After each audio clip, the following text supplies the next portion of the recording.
All right, folks. So here we are. Part 2 of a 2018 Nissan Altima SR Midnight Edition. Intermittent won't start. Now you're here in part 2 because part 1 I showed you what was wrong with it. And the problem is it is the brake light switch. Okay, the brake light switch, which is located underneath by the brake pedal. Right there, that's it. That's the switch. All right, it got a little plug in there, a little tab. You squeeze that tab. That switch actually comes off by just turning to the left. Lefty loosey, righty tighty. Just turn it to the left a little bit and it pops right out. Okay, if you look underneath, let's see if we can show you of the operation of it. It's hard to see. But see a little white tab that comes out? That's the contact. When it's fully up, it is off. Nothing should start. Once you step on the brake pedal, it releases and it makes a contact and all the wires connect and the thing should start. You should also get brake lights when you step on it when it releases, and you should also hear a click in the console over here with your automatic shifter.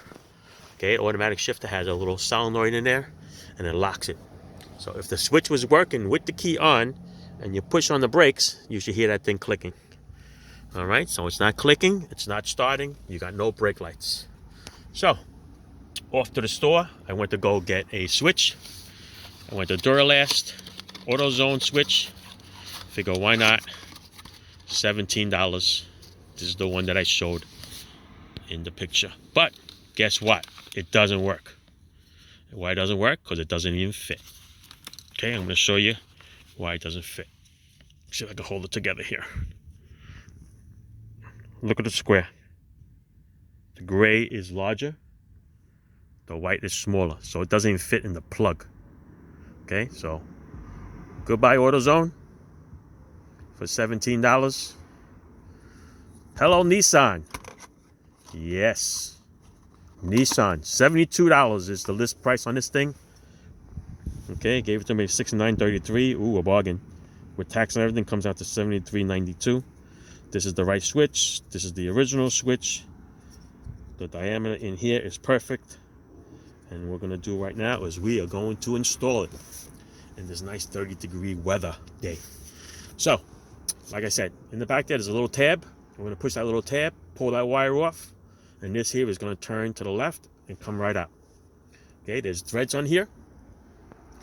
Okay, so it's adjustable. So whatever depth that you want to make it, once you lock it in place, that's where it stays. So what we're going to do is we're going to install it, and we're going to push this all the way in until the pedal contacts and the plunger is in, and that's when we're going to lock it in place. Not righty tighty. Okay, that's it. So that way when you step on the brake pedal, the little white tab will come out and make contact. So when we push this in, we're going to push this all the way in until we hit the pedal, and we're going to lock it in spot. Okay, that's what we're going to do. So we're going to see where it is underneath over there. Let's see if I can do this without dropping the phone. All right, so there it is up there. I made this nice Fugazi little light here. By the way, if you guys want it, it's a sharper image. It's made by Fuso, F-U-S-C-O. Da-da. F-U-S-O. No C. Right? LED light. Nice. All right, here we go. That's where the switch is, right there. A little tab on top. I have to do this right hand or left hand. Let's see, I'm going to do this here. Push the little tab on top here. Once you find it. Okay. Running out of breath here. All right, so now, lefty loosey, right, guys? All right, so grab the switch, turn it to the left. Mamma mia. There you go. Comes right out. No, almost right out. Right, there it goes. So there's the hole that it goes into. There's the contact pad right there where the plunger reaches it. All right, and this is the switch. All right, the little pushes in there. So let's get rid of this. What did I do with the new one? There she is. There's the new one. All right, so the new one's going to go in there. Same way. Like I said, we're gonna go all the way in until this contacts the pedal, and then we're gonna lock it in place. So let's see, off we go in here. Oh, I hate working left-handed. All right, so I'm gonna go in here. Gonna push the little white tab. See, it disappears. There's a white tab right there.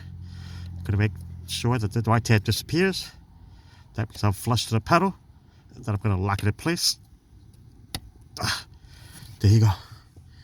All right, to double check it, we're gonna step on the brake pedal and watch the little plunger come out. See it? Beautiful, people. All right, so I locked in place. I'm gonna take this nice little plug here that didn't fit with the Autozone one. Clicked in, and we're good to go. Do you hear that click? That's because I have the key on. Okay. So, that is this piece here. The lockout solenoid for your automatic shifter.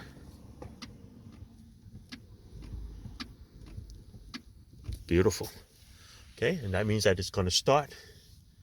Oh, I got to set up that thing in the back so I can see, make sure we have brake lights. Hang on. All right, so like I said, we're going to test the brake lights. Made this little fugazi thing over here. So you can see the reflection of the picture of the Brooklyn Bridge. Okay, there you go. Now you got brake lights. The little bug is going to start. Like I said, most of these push button cars, you need a brake pedal. It needs to see the fob. It needs to be in park or neutral. And it's got to start. So I'm going to push on it. Okay, you can hear the click.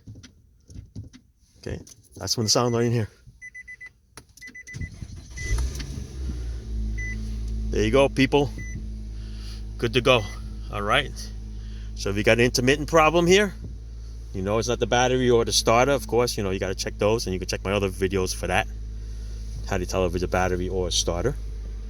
And then check this, because if you have a push button start, this is what happens. Now, it doesn't always have to be a push button start, but a Nissan, yes. But if you look at my other video for the Fords have the same problem, okay? It needs to be seen with a brake switch, okay?